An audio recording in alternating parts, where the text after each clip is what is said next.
Well, howdy, folks, and welcome back to the farm. Welcome to Volume 7 of our series on Why Stanley Kubrick. For the last couple of episodes, I've been talking all about The Shining, and thinking back, I would not have expected it to turn out that way. I would have expected to talk mostly about 2001, A Space Odyssey. But something strange is happening to me as I get older. My taste in films hasn't changed, and you would think that I would be getting more okay with long movies, but I think as I'm getting older, I'm starting to see I probably shouldn't be spending my last few decades, if I'm lucky, sitting through 3.5-hour epics that may or may not be worth it. And as I've gotten older, I suppose my personal ranking of 2001 has drifted downward over the years. That's not to say that The Shining is my favorite Stanley Kubrick film. As I've said before, I actually think Full Metal Jacket is a better film. But there's tons of information about The Shining out there. So there's a lot to get through. There's a lot that people would expect you to talk about. Also, it might be, believe it or not, his most fun movie. Now that's really saying a lot. That really tells you a lot about his vibe and the kind of movies he makes when you can say that The Shining is his most laid back and accessible film. Laid back and accessible are not two terms that people would generally use for The Shining. But here we are, talking about The Shining. It's also a really fascinating movie because it might be his most intensely human or psychological movie. It's definitely the only movie where you can really dig into the characters and talk about controversies or theories about their behaviors and motivations and what they know and what they're seeing in the story. I would say in most of his films, the human element is not nearly that consequential. I mean, in 2001, all the humans are sort of just along for the ride, and then they do simple brute tasks to try to stay alive at the end. I suppose Dave Bowman's act of bravery when he goes out to encounter the monolith orbiting Jupiter all by himself, that's heroic. And it would have meant a lot more to the audience to see Dave Bowman take that plunge into the wormhole without knowing where he was headed, if we knew anything about Dave Bowman. He's sort of just stamped out generic human male astronaut scientist jock guy. The engineer athlete, which was the template for the early astronauts in the 1960s. And in another episode, we talked a lot about Neil Armstrong and how he definitely fit that mold. But having a very skillful astronaut that you can root for in a film, I guess like in The Martian, can only take you so far in terms of emotion. And The Shining definitely gives us a lot of emotion.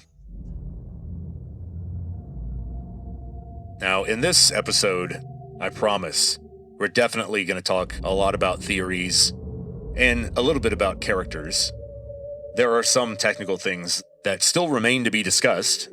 Like, for example, we still haven't talked about how Kubrick shot the hallway filling with blood scene.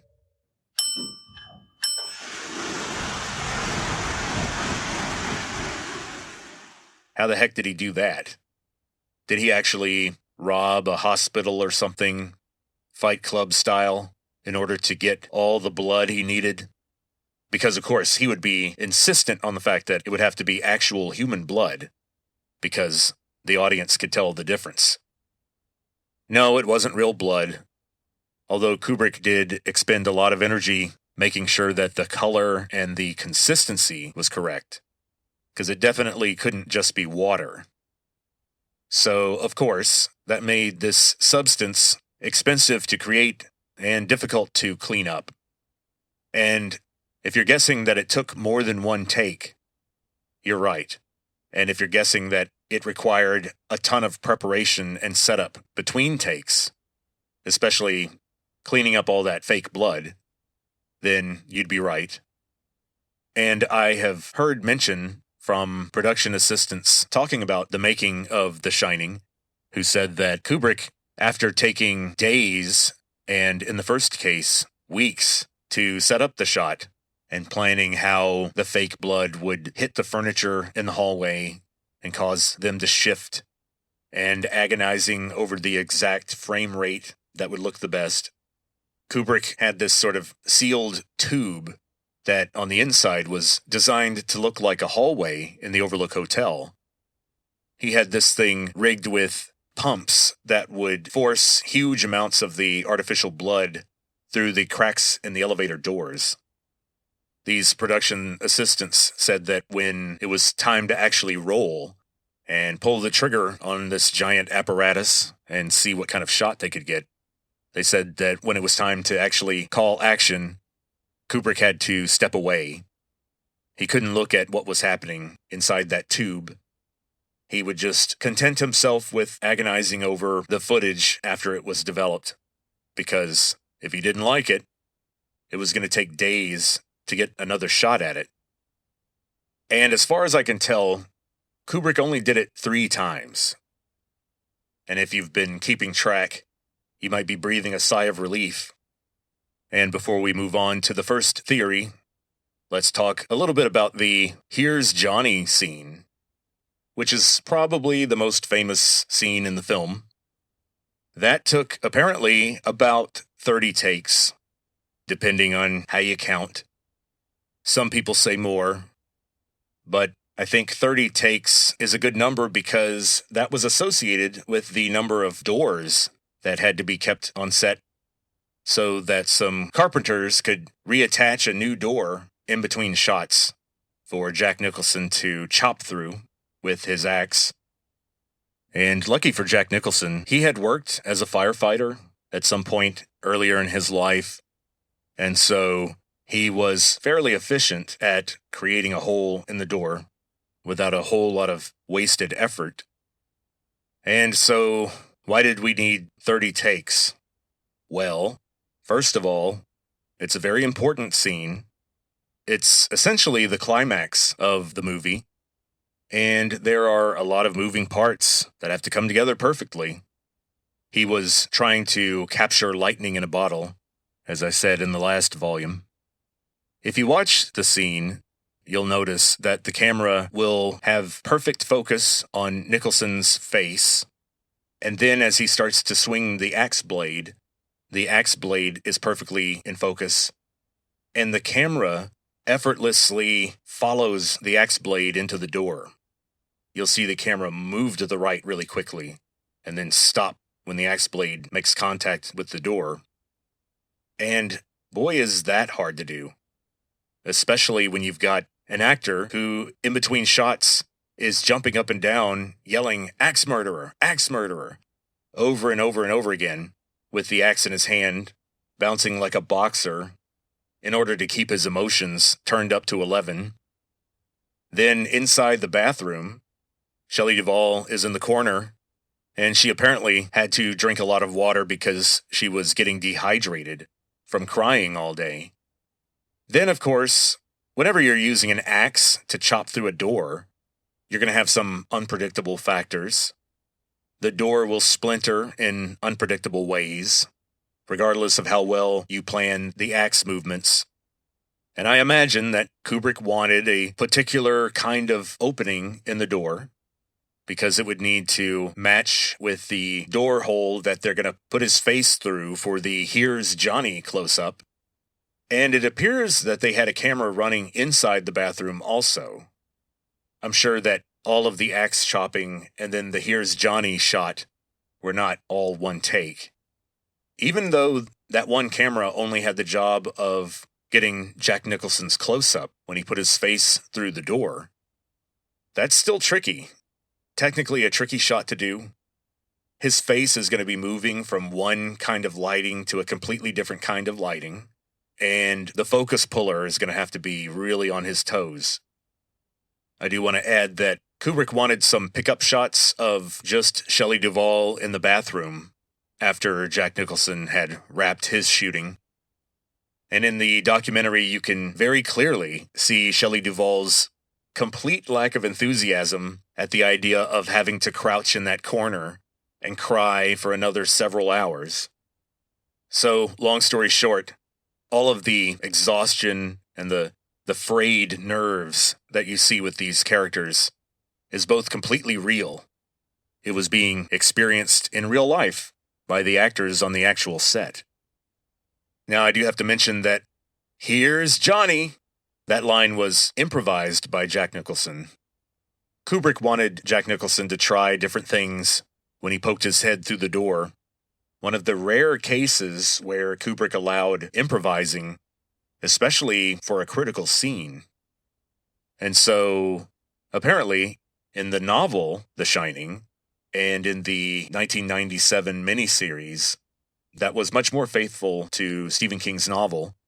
When Jack Torrance chops through the door, he pokes his face through and he looks at Wendy and he says, "Boo." Just based on what I've already talked about, most listeners would know that that wouldn't fly. It's not weird enough. It's not creepy or out of left field.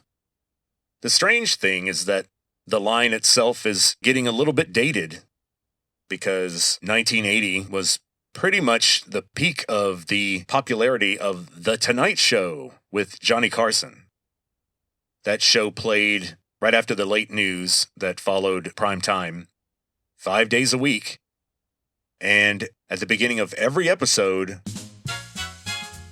right before Johnny Carson came out from behind the curtains, Johnny Carson's wingman and announcer, Ed McMahon, would say, "Here's Johnny." Now, Jack Torrance, presumably, like Jack Nicholson, is actually named John. So this "Here's Johnny" thing works because that's Jack Torrance's actual name. And it's creepy because it's supposed to be kind of an everyday, relaxing, funny thing that most Americans would experience throughout the week, watching The Tonight Show with Johnny Carson. So the line worked really well in America, but Kubrick didn't know what the hell Jack Nicholson was talking about. Kubrick just thought he was referring to Jack's real name and thought it was just a weird thing to say, and he liked it. And then later when people told him, "Hey, that's what Ed McMahon says at the beginning of every episode of The Tonight Show," Kubrick was like, "Oh, okay, well then it'll hit even harder in the US. It works still without knowing who Johnny Carson is, for the same reason that it worked for Kubrick on set in 1979 when he first heard "Here's Johnny," and he liked it, but it did not ring a bell with him that was from The Tonight Show, because he had been living almost exclusively in Britain for almost a decade now. And so he was falling out of alignment with American pop culture. What a tragedy. I suppose Jack Torrance poking his face through the door and yelling, "Here's Johnny," in a world with no Tonight Show would be kind of like me chasing my wife Katie with an axe, yelling, "It's a me! It's a Vincenzo!" That would be creepy because it doesn't sound like me, and it sounds like I'm possessed by some strange Italian man, or I'm just sticking to a joke, a bad bit, for way too long. In any case, it's unsettling, and that's what Kubrick wanted. He wanted unsettling. He wanted cinematic. He wanted it to be weird. He wanted the audience to feel stalked or attacked or just plain uncomfortable. And he accomplished that not just through the acting or the dialogue, but also using a few technical tricks that we'll have to talk about. But I promised we'd talk theories. So before we move on to infrasound, we'll talk about one of the theories. Then we'll go back and talk about something super technical that will bore the shit out of everyone. But it's kind of important. It has to do with the soundtrack and tones that Kubrick added that are scientifically demonstrated to make people feel anxious and uncomfortable. And as we'll see, Stephen King in particular had some negative things to say about that. Okay, so let's trot out the first theory about The Shining. Let's do an easy one. Think of this as sort of an aperitif, something easy to digest just to get us going, so that I can go back to talking about frequencies and sound and other boring stuff. The subject of the first theory might sound familiar to some of my more dedicated listeners, and that is the MK Ultra theory. What's interesting is that this is Stanley Kubrick's second film that explicitly covers mind control. If this theory is to be considered true, I'm going to go ahead and say that even though MK Ultra is one of my pet subjects, I don't think that The Shining is really about MK Ultra. If anything, you could say that A Clockwork Orange is a comment about MK Ultra, even though strangely, A Clockwork Orange coming out in 1971 would have come out well after MK Ultra started, but well before it was revealed to the public. So, was he just a good guesser? Or did he have his eyes and his ears open, and he had some clue as to what might be really going on behind the scenes? I think Dr. Strangelove showed his grim view of human governments in general. I have to add that one of the founders, James Madison, once wrote that if men were angels, then no government would be necessary. I think he has a point, and an important one, because the odd irony of government is that it's an activity conducted by fallible humans, but they're given enormous authority over human affairs. So you gotta put in all sorts of watchdog functions and vetting of appointed officials, rules for elected officials. But unfortunately, I think what we know about the deep state and what we know about the military-industrial complex alerts us to the fact that our government substantially changed in the mid-20th century. We've already covered theories as to what changed exactly and why. And speaking of governments being operated by fallible humans, what was MK Ultra all about? Well, as I'd mentioned before, it was about mind control. It was about manipulating the human mind against the subject's will in a way that would make them a compliant spy or assassin. They were also looking for ways to detect lies, and also ways to read minds, and to do this activity called remote viewing, where you can use your consciousness to locate objects. Sort of like an astral or immaterial bloodhound, sniffing for its target, its prey, through the psionic field. And supposedly, CIA-trained remote viewers have located a lot of important targets, like Soviet missile silos, or even those underwater UFO factories, operated by whatever or whoever controls the Greys. Of course, I also added that I think one of the most secret elements of MK Ultra, and I suspect the bulk of the records that were permanently destroyed in 1974, had to do with developing psionic abilities that would allow humans to guide or influence alien or NHI technology. Okay, so what does this have to do with The Shining? I suspect a lot of you are already pretty skeptical about this theory. Let's talk about one of the first indicators of MK Ultra being the actual subject of The Shining. Early in the film, in the Torrance's apartment, before Jack gets the job at the Overlook Hotel, we see Wendy sitting in her kitchen and reading a copy of The Catcher in the Rye. Okay, what does The Catcher in the Rye have to do with MK Ultra? Well, we're not exactly sure.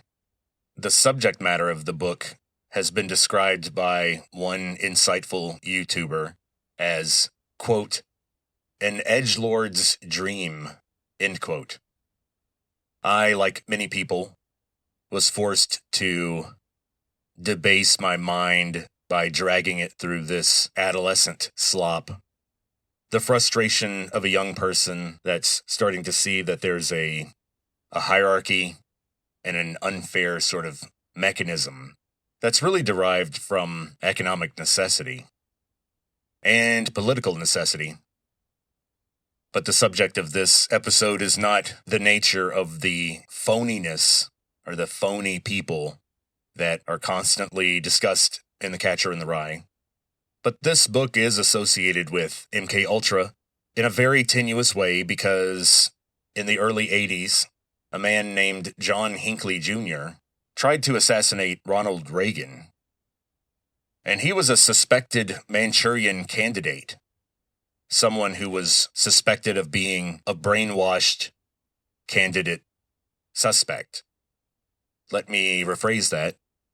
He was suspected of having been brainwashed, Manchurian candidate style, in order to robotically carry out an assassination against his own will when a trigger word or some sort of other psychological stimulus is applied. It could be seeing a particular image, or hearing a particular phrase, or reading a particular phrase. And here's where The Catcher in the Rye comes in.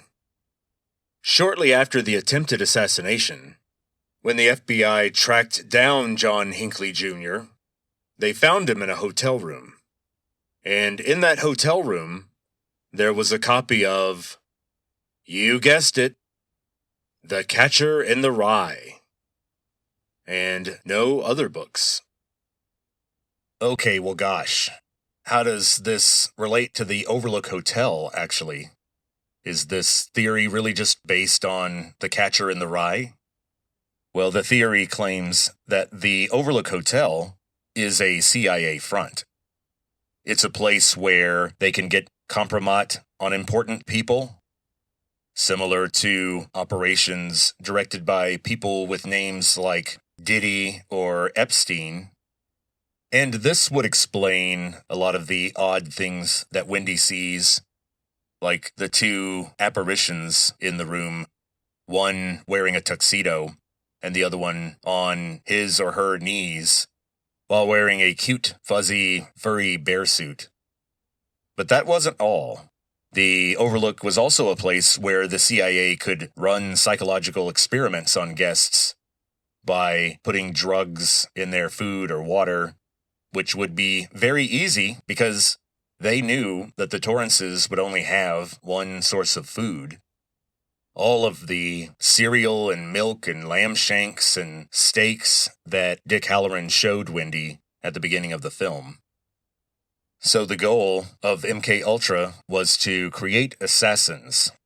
Assassins that normally wouldn't kill and had no animosity toward their targets, but they would just do what they were programmed to do. And now we can see the connection, I think.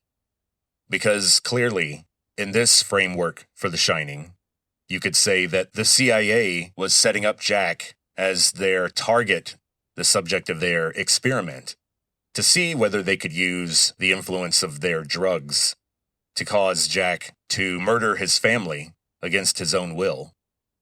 Their thought was that if you could reliably take control of a man's mind and force him to kill his own family, well then you could definitely create reliable assassins to muster in the fight against the Soviet Union.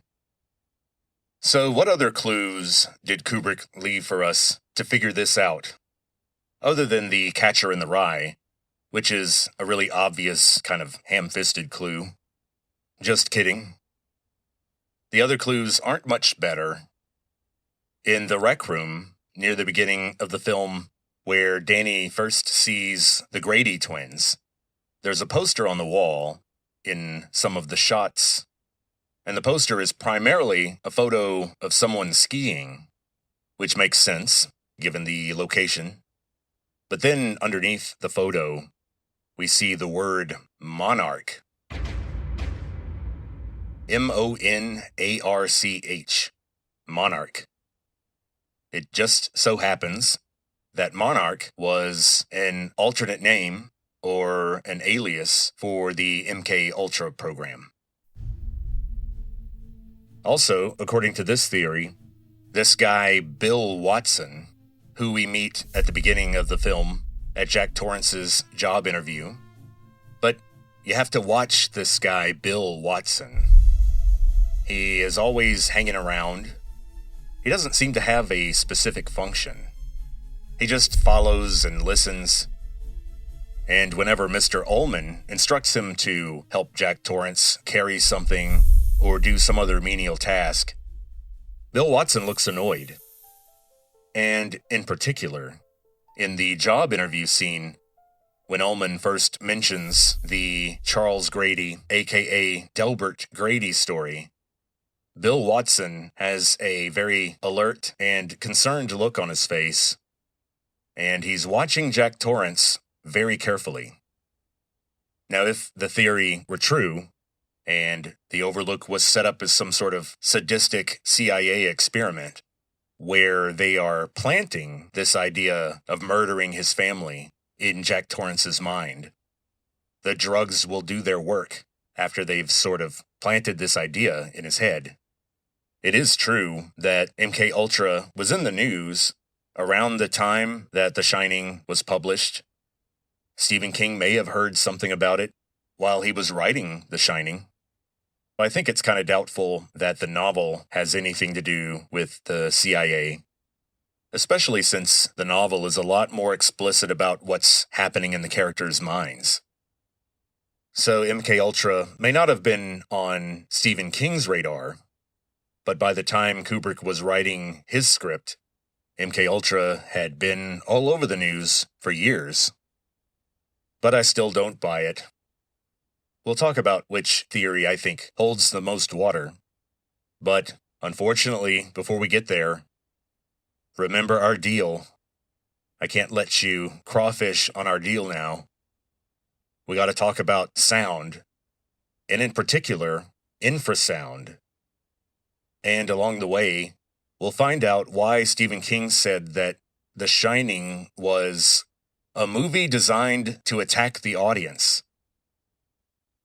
So if we're going to talk about infrasound, we have to review what sound is. Sound is really a repetitive compression of some sort of material, like air or water. And sound travels through materials and fluids at different rates. So there are two principal characteristics of a sound. The first one is its amplitude, which is how loud is it? How much is it compressing the fluid? The second and really important one is the frequency. How quickly does the compression happen? How rapidly does one compression follow the one before? So the weird thing is that what we perceive as high-pitched tones, like musical notes, that's how our brain interprets thumping or tapping that is occurring faster than our brain can keep track of. And I think that's weird. I think it's weird that if you thump or tap something fast enough, the sound becomes a musical tone instead of just thumping. Now, how fast do you have to tap or thump before the tapping becomes a tone? It's somewhere around 30 times a second. Now, if you really want to blare out a clear, standard musical tone, like, say, I guess the second A above middle C is 440 taps or pulses per second. And what do I mean by taps or pulses? If you had some sort of superhuman whose heart beat 220 times every second, their chest would hum. It would hum a musical note that would be the first A above middle C. So how do we measure frequency? Frequency is measured in hertz. A hertz is a measurement of frequency. It's literally just how many times something happens in 1 second. So if a light is flashing at 10 hertz, that means it flashes 10 times in 1 second. And if something only happens once every 2 seconds, that would be 0.5 hertz, half a hertz. So 440 hertz sounds like this. 220 hertz would also be the note A, but 1 octave lower.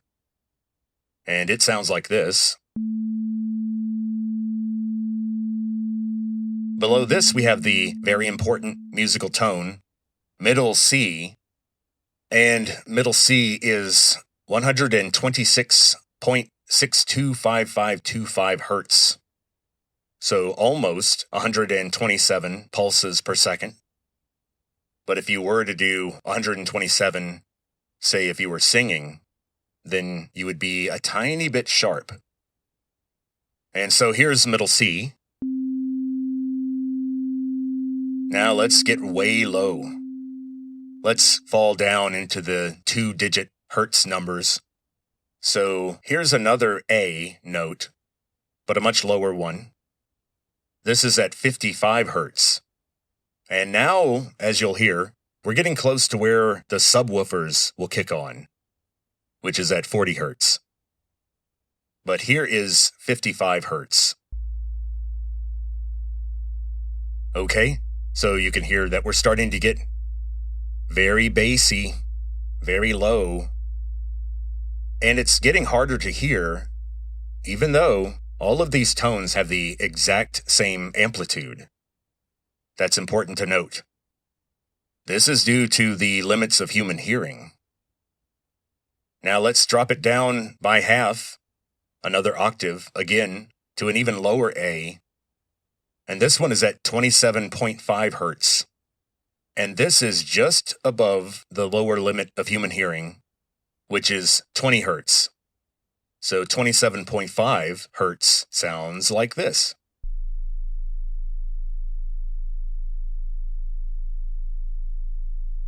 Okay, now for the last one, we're going to play some infrasound. Now, this is an even lower A, but it's getting to the point where we're not perceiving it as a musical note anymore. This is 13.75 hertz. So just under 14 hertz.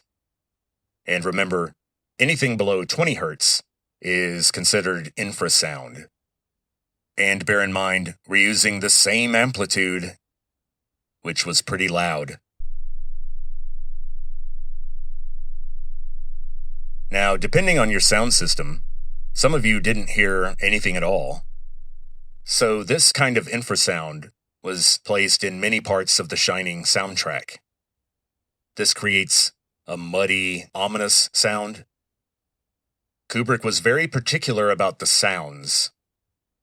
As I mentioned before, he tried to get as much good natural sound from the set as possible, which is something that's attainable, especially when you're shooting everything on a soundstage. Yet another reason to shoot on a soundstage: complete control not only over the light, but also over sounds. Now, there was one interesting case where Kubrick was going to get rid of a natural sound from the set. And it's a good thing he didn't, because that sound has become iconic. So during the shots where Danny is riding his tricycle, we hear the real sounds of the tricycle wheels going over the carpet, then the hardwood floors, and then the carpet again. Kubrick was tempted to have the ominous music score and that infrasound dubbed over the smooth Steadicam shots of Danny riding his tricycle. According to one story that was told, another famous director, a German national, Werner Herzog, also known as Werner Herzog, he was on the set, and apparently he was the one who convinced Kubrick to keep the natural noise of the tricycle in the shot, which I think was a very good decision. It really grounds you in the reality of what's happening, and you really get into what Danny is doing right before you're confronted with the twins.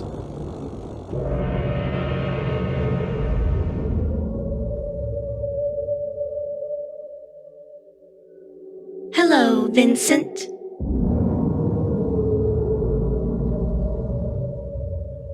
Come and podcast with us, Vincent. You can talk forever and ever and ever. Well, I know you guys would love another 20 minutes of me talking about sound engineering and how to measure frequencies and what they mean, but we got to keep it moving, unfortunately. Sorry about that. We're going to have to deal with this bald, bearded old man who's doing weird stuff and testing everybody's patience. And no, I'm not talking about me. I'm talking about Stanley Kubrick. So now let's talk about continuity. That's the effort that filmmakers make to make sure that all the shots match, that all the furniture is in the same place, the wallpaper doesn't change, nor the hairstyle or costumes of the actors. There's a couple of shots in a Brian De Palma film, The Untouchables, starring Kevin Costner and Sean Connery, and Robert De Niro as Al Capone. There was a conversation between Sean Connery's character and Kevin Costner's character. And in one shot, you see that his collar is buttoned and he's wearing a tie. And then in the very next shot, a fraction of a second later, there's Sean Connery with no tie and the top button of his collar unbuttoned. Once you see it, it's kind of jarring, but I've seen that movie 100 times on VHS, and I never noticed it until I saw a breakdown of the movie on YouTube, like in the 2010s or something. Now that's a pretty big continuity error, but most movies are full of smaller mistakes that only cinephile weirdos will notice. So I just said that every movie has its share of continuity problems. And if you're going to guess that Kubrick's movies have far fewer, then you'd be right. That's the weird context in which we find The Shining. The Shining is stuffed full of continuity problems. And they're not small errors. They're big, glaring ones. And just on the face of that statement, we can guess that maybe Kubrick was doing this on purpose. We've got direct eyewitness evidence of this. We know for a fact that Kubrick would deliberately change things on set between shots. So we have the testimony of people who were on the set saying that Kubrick would say, "Hold on a second," and he'd step onto the set and he'd move a chair. He would remove a refrigerator magnet. So they definitely weren't accidental. And as you recall from a previous episode, we talked about the famous carpet pattern and how Kubrick reversed the pattern now and then. So why was Kubrick doing this? I think trying to understand why Kubrick wanted to create these problems gets us closer to what Kubrick was aiming for as far as how he wanted people to think about or interpret the story. If you want to get a sense of the kind of effect these continuity errors have on the audience, you can watch the scene where Wendy interrupts Jack while he's quote-unquote working, and he berates her for interrupting him and distracting him. And of course, in a previous volume, my wife and I tried to reenact that scene, and we ran into some difficulties dealing with the director. But if you go back and watch that scene, and you keep looking over Jack Nicholson's right shoulder, against the wall behind him, there's a wooden chair. And that wooden chair keeps disappearing and coming back, and disappearing and coming back. So my theory is that Kubrick is trying to introduce an element of an unreliable narrator. Pretty much every character in the story is being psychologically affected or traumatized or possessed. No one in the film is in a good emotional state, except maybe Dick Halloran through most of the movie. He's pretty much okay anytime he's not having one of his shining seizures. Some people point to these continuity problems, and they say that this supports a theory that's come to be called the Wendy theory. The best way to sum up the Wendy theory is that the whole movie is just in her head. She's making the whole thing up, and something else happened to Jack. Who knows? Maybe she locked him out of the hotel. Maybe the blow to the head was extreme. I don't know. I think you're already starting to see problems here, because so much of the movie doesn't have Wendy in it. It's not from her point of view. If you're going to choose a point of view for the story, it seems like you would pick Jack, and then maybe Danny would be your second choice. Wendy is also the person who appears to be the least affected by the Overlook Hotel. She's anxious and tired of dealing with the emotional disturbances going on in the minds of the other two people she's got to deal with for 5 months. So I don't buy the Wendy theory. Another strange continuity issue has to do with this Grady guy, the caretaker who supposedly axe-murdered his family during the winter of 1970 to 1971. So this was roughly 10 years before the events in the story.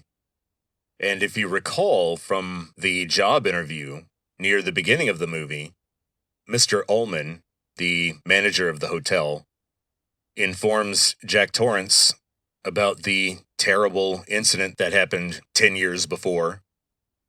And he says that a man named Charles Grady killed his family and then died by suicide. Then later, in the white and arterial red restroom, there Jack runs into another man named Grady, who's wearing a tuxedo and seems to be serving as some sort of waiter for the party. In fact, Jack Torrance refers to him as Jeevesy because he looks like some sort of formal butler or some other kind of servant. And as they talk in the bathroom, the man reveals that his name is Delbert. Delbert Grady. And so that's weird. What makes it even stranger is that Jack Torrance hears this and seems to accept it without any question or concern or confusion. So, what's his real name? Well, I checked to see what name was used in the novel. What name did Stephen King use? Well, the caretaker's name is Delbert Grady, all through the novel. And in the movie, only Mr. Ullman uses the name Charles in the job interview. So here's my theory. Delbert was sort of a nickname. Maybe Charles was his formal legal name. And as a former employer and someone who later made the national news, it seems that people started to go with his legal name. And there are some deleted scenes from The Shining that show Jack Torrance thumbing through old scrapbooks that he finds in the hotel, and he's reading up on the history of the hotel. My thought is that Jack not only knows that Charles Grady was also known as Delbert Grady, he also just recognizes Grady's face. When he sees this strange man in the tuxedo, he starts to call him Jeevesy. But then, it's clear that Jack Torrance feels some sort of sense of recognition. Now, one theory that's popular on the internet is that this Delbert Grady guy is a compilation or a combination or an amalgam of different people. And one bit of evidence that's put forth as evidence for this theory is that this spirit that Jack Torrance is talking to in the restroom is kind of part Charles Grady, but part Delbert, somebody else, and I guess maybe the Overlook itself? Some kind of spirit blending? I don't buy it.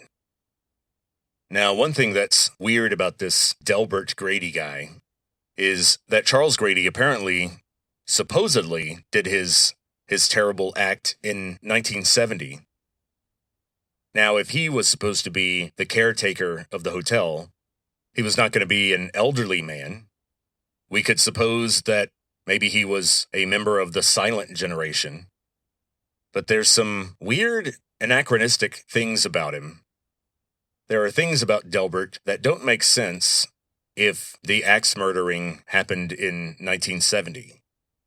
The first thing is that the two little girls in the powder blue dresses that are presumably the Grady twins, Ullman said that the Grady daughters were 8 and 10 years old, respectively, which completely rules out the possibility that they were twins. And I don't think their wardrobe matches, or their hairstyles. These do not look like little girls from 1970. Young people dressed quite differently by that point. These girls look like they're from the 30s or 40s. Now we come to the second reason why Delbert Grady seems like he comes from some older time. And we could say that this older time is presumably the 1920s, because that's the setting of the psychotic hallucination that Jack Torrance is having when he meets Delbert Grady. And then Delbert says something that is shocking to very late 20th century people, and especially 21st century people, but was used all the time in the 1920s, 30s, and 40s. And of course, I'm talking about the N-word. Delbert Grady says that N-word with gusto.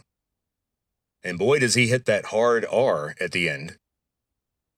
So if this Grady guy was the caretaker of the hotel just 10 years before, wouldn't Mr. Ullman have known this Grady guy personally?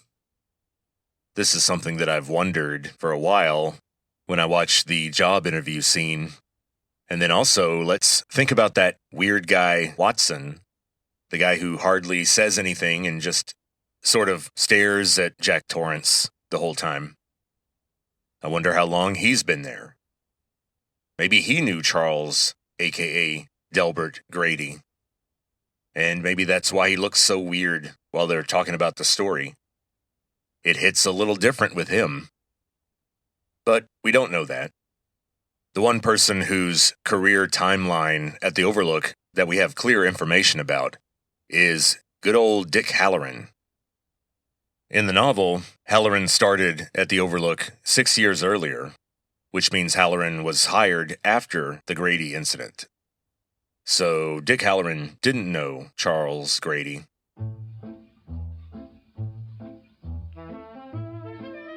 And so let's talk a minute about this Delbert Grady guy, the ghost in the gold room in the tuxedo who spills that disgusting egg liqueur on his jacket.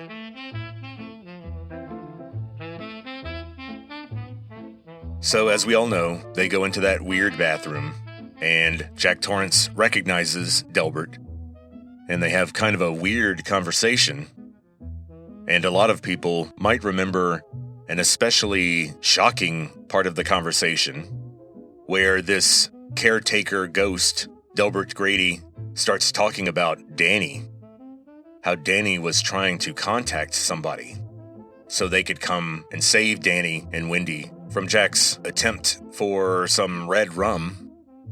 And so the caretaker, Delbert Grady, he says to Jack Torrance, "Do you know that your son is attempting to bring an outside party into this situation?" And Jack says, "No, I wasn't aware of that." And Delbert definitely lets Jack Torrance know who he's talking about. But he says it in a way that's a little shocking and ugly. Delbert Grady is not only fond of axe murder, he's also very fond of the N-word. And just like with his axe murder, he takes care to, in the words of Mr. Ullman, stack the bodies up like cordwood. So he pays attention to detail. And likewise, with the same attention to detail and thoroughness, Delbert Grady definitely uses that hard R. He leans into it. So we're going to talk about this conversation, this exchange, for a little bit here, because I want to explore what kind of clues it might give us to what's really going on here. And so since we have to talk about that particular exchange, instead of using the N-word, I'm going to use a convention that I've seen on the internet that seems to work pretty well. So instead of the N-word, for the rest of the episode, I'm going to use the word ninja instead. So, how does Delbert Grady describe Dick Halloran when Delbert is trying to warn Jack Torrance that his own son might be trying to foil his murder plot? How dare that little kid? And so he tells Jack Torrance that a ninja cook is attempting to interfere with the situation.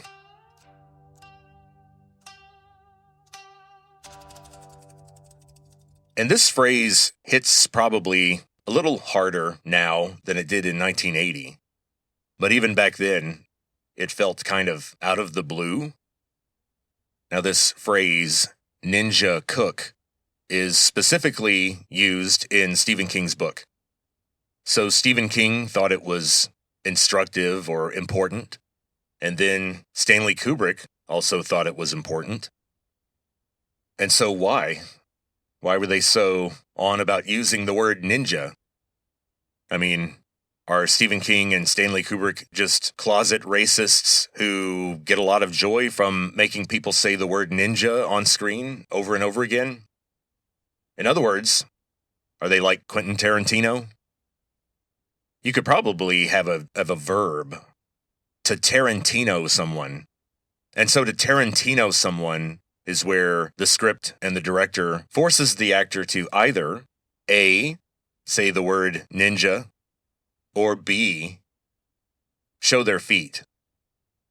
If you do a Tarantino movie, those are the two options. So no, I don't think Stephen King and Stanley Kubrick just liked the word ninja. It's there for a reason. And so what is that? Well, it does match the age of the rest of the party. And here we've gotten to the central issue, which is that this Delbert Grady guy really seems to come from the 1920s. He's in the Gold Room party, which is clearly a Prohibition-era party. He's in an old-school tuxedo. He's serving old drinks. So I think the enthusiastic use of the phrase ninja cook is designed to give us a hint of what era this ghost is coming from. And as 21st century Americans, we're going to focus on the racism, but there's something else there. If you listen, he says the word cook with the same contempt and derision, almost, that he used for the word ninja. So he really seems to not like either one. And then this person is a combination of the two, and he has the nerve to try to interfere. That's the vibe we're getting. And so not only do we have racism, we have classism, which really feels like early 20th century, more 1920s than 1980s. And so I think this phrase is actually key to understanding the movie, strangely enough, because my theory that I'll talk about much later on is that this story has psychological impact and staying power because I think on a sort of abstract, allegorical level, the hotel represents the moral crimes of American history. It's built on the blood guilt of the North American continent. And Dick Halloran said that some places shine and some places don't. And I think that the phrase ninja cook is an auditory, in-your-face example of America shining, quote unquote. And have bad things happened in America in our history? Yeah, lots of stuff. And so there's a little hint about what I think The Shining really means. I don't think it's about MK Ultra. And unfortunately, we'll have to save the Holocaust and Apollo 11 for the next go-round. But just know that The Shining involves the psychological effects of isolation, repetition, solitude. And then there's the mundane marriage problems between Jack and Wendy. But I think ultimately, The Shining is about a bad place. It's a place that's haunted, and it seems to want people to do bad things, especially to each other. A place where a lot of rich people have had a lot of fun, and a lot of poor people have slaved away in kitchens to make sure that that fun was the funnest it could be. And when they were done making the fun, their exhausted, broken bodies are dumped into mass graves. Doesn't sound like anywhere I know. Nowhere on this planet do people feel like that. Just like the song says, everything's awesome. Now, I do want to add that the United States is not unique in terms of having terrible things in its past. All the stuff I said about the North American continent could be said 10,000 times over for an old, haunted place like Europe or China or Egypt. So, The Shining is not an anti-American story. It's a particularly American view on the American past. In the novel, the Overlook is utterly isolated, up on a mountain, inaccessible most of the time to most of the world. We're isolated, and people from other countries come here and they're kind of shocked at how much we just are concerned about our own continent, about our own business, with a few glaring exceptions, but that's another big giant can of worms we won't open. Well, I think that's about it for today. Next time, we'll talk about a few more technical items. We got to talk a little bit more about the Steadicam, a little bit more about artificial snow. Then we'll talk about the release and the reception of the movie, and a big battle that Stanley Kubrick waged over the look of the movie poster, the one sheet. What would the title look like? What would be on the poster? If you check out the movie now, it's usually Jack Nicholson's face poking through that door. But that's a major spoiler. So in 1980, when it was released, they weren't going to use that image. So we'll talk about what they did instead. We'll talk about the theory that there are no ghosts in The Shining, We'll talk about demons, a bit of demonic symbolism in the story. We'll talk about Apollo 11. So we'll have to talk a little bit more physics for that. Then we'll have to talk about the Holocaust, everyone's favorite subject. Then, of course, we'll finish with the fact that the hotel is built on a Native American burial ground. Suffice it to say, I think the Native American genocide angle holds a lot of water. Mr. Ullman tells Jack that the hotel was built on a Native American burial ground. And not only that, he says that the people who settled there first had to fight off Native American attacks. So it's underlined in red ink, basically, for the audience. And so that's what we'll do next time. So I promise that the next episode will be tedious, sad, disappointing. I mean, I'm looking at the script for it, and I gotta tell you, it's not looking good. So, apologies in advance. And until next time, talk to you later.